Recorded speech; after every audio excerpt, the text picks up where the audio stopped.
मुंबई महानगरपालिकेत काम करणारे शिक्षक आंदोलन करतायत, काय त्यांची प्रमुख मागणी आहे?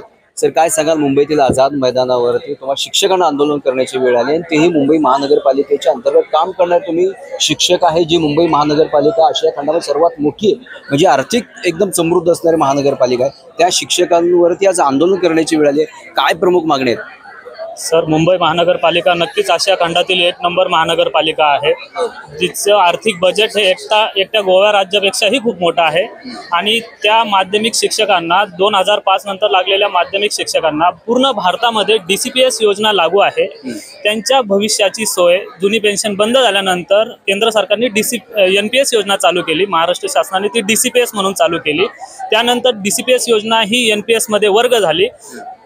2008, 9, 11, 12 ची जी बॅच आहे त्या बॅचचं 3 वर्ष शिक्षण पूर्ण झाल्यानंतर नियमाप्रमाणे शासनाचीच योजना DCPS योजना त्यांचं जे कॉन्ट्रीब्युशन होतं ते आमच्या पगारामधून कट होणं अपेक्षित होतं, ते आज ते कट झालेलं नाही. आमचे जे बांधव आहेत, जे जिल्हा परिषदेमध्ये लागलेत, खाजगी अनुदानित शाळेत लागलेत, एकच जॉईनिंग डेट आहे, त्यांच्या अकाउंटला आज 30-35 लाख रुपये आहे आणि आमच्या अकाउंटला 256 रुपये आहेत. सर, ही खूप मोठी शोकांतिका आहे. ही मुंबई महानगरपालिकेतील शिक्षकांच्या कुटुंबाच्या भविष्याशी प्रतारणा आहे, असं आमचं स्पष्ट मत आहे. टेक्निकल सगळं DPS जी योजना आहे ती काय आहे नेमकी, त्याविषयी थोडीशी अधिक माहिती सांगा, प्रेक्षकांना अधिक कळेल. नवीन पेन्शन योजना, ज्या योजनेमध्ये कर्मचाऱ्याकडून 10% त्याच्या पगारातून कपात केली जाते.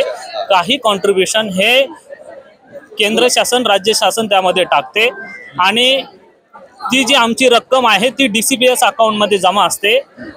ती जी रक्कम आहे ती आपण म्हणतो शेअर मार्केट किंवा वेगवेगळ्या ठिकाणी ती गुंतवली जाते, त्याच्यावर आम्हाला व्याज मिळतं. रिटायर होत असताना ती अमाऊंट साधारणतः 1.25 कोटी रुपये आमच्या अकाउंटला जमा होते आणि त्याच्यावरती आम्हाला पेन्शन मिळते. आमच्याच पैशावर आम्हाला पेन्शन मिळते. हा मूलभूत हक्क मुंबई महानगरपालिकेने माध्यमिक विभागातील सर्व शिक्षकांचा डावललेला आहे. त्यासाठी माध्यमिक शिक्षक संघर्ष संघटना ह्या ठिकाणी स्थापन झाली. आज संघटनेचे एका महिन्यात 600 पेक्षा जास्त मेंबर आहेत आणि त्यांनी हा लढा ह्या ठिकाणी पुकारलेला आहे. आमची मागणी एवढीच असेल की आम्हाला फक्त तो DCPS अकाउंटमध्ये आम्हाला पैसे नकोत. आम्हाला ज्या दिवशी आम्ही परमनंट झालेल्या दिवसापासून आम्हाला पूर्वलक्षी प्रभावाने व्याजाच्या फायद्यासकट आमच्या जॉईनिंग डेटला झेडपीचे शिक्षक किंवा खाजगी अनुदानितचे शिक्षक त्यांच्या अकाउंटला जेवढे पैसे आहेत तेवढे पैसे आमच्या DCPS खात्यामध्ये वर्ग करा.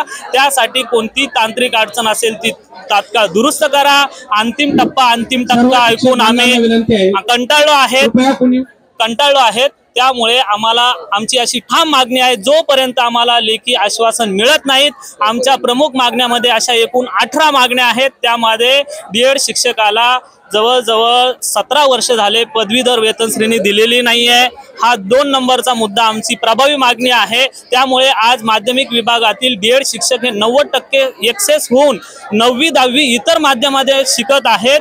कोणत्याही फायद्याविना D.Ed शिक्षक आज 9वी 10वीला इंचार्ज म्हणून काम करत आहे, जी त्याची शैक्षणिक अर्हता नसताना देखील. ही आमची प्रभावी मागणी आहे. सर, मेरा नाम रूपल मौर्य है। और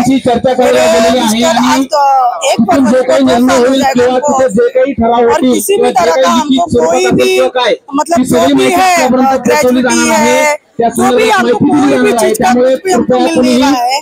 हम लोग परेशान है, हमारी घर की अच्छी नहीं है। हम इस तरह अपने बच्चों को पढ़ा रहे हैं, इस तरह अपना काम चला रहे हैं, कोई भी चीज पे हमारा ध्यान नहीं दिया जा रहा है। यही है प्रधानमंत्री से हमारे हम उनसे यही रिक्वेस्ट करेंगे, जिस तरह भी हो हमारा जो भी है NPS चालू करे, हमारी ग्रेजुएटी चालू करे। ये मेरी नहीं, मेरे तरह कई लोग हैं जो उनको तकलीफें हैं उनके घरों में। प्लीज हम आपसे यही रिक्वेस्ट कर रहे हैं, मैं आपसे हाथ जोड़ के निवेदन कर रही हूँ कि हमारी आर्थिक स्थिति को समझा जाए और हमें दिया जाए हमारी। माझं नाव राजेंद्र भीमराज जोरी.